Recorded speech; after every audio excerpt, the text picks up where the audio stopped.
Bismillahirrahmanirrahim. Suapan yang pertama.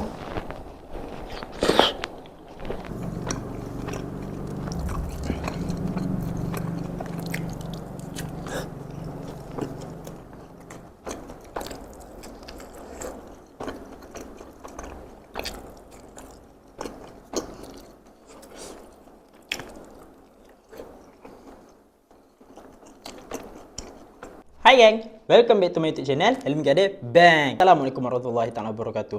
Hari ni aku nak makan 30 biji takoyaki campurlah dia udang, ketam, ayam. Jadi pada korang yang tengok video ni jangan lupa like, comment dan share. Yang paling penting sekali jangan lupa untuk subscribe ya. Turn on notification agar korang tak terlepas video-video menarik daripada saya. Sebelum makan kita kena buat apa? Kita baca doa dulu. Bismillah.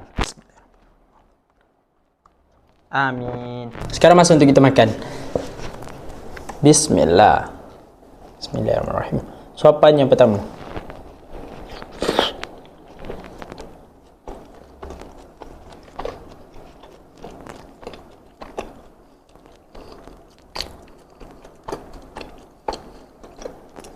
Sedap.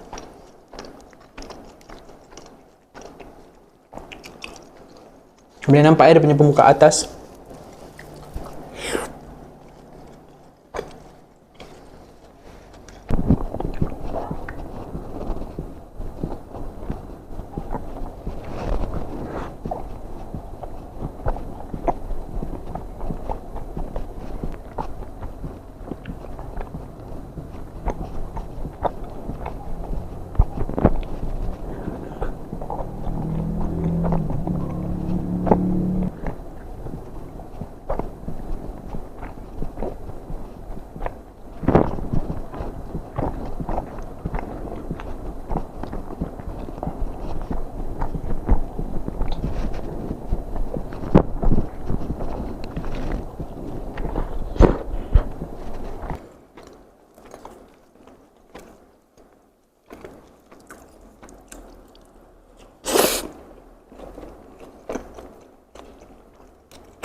Panas lagi geng.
Jadi 30 pieces takoyaki fail.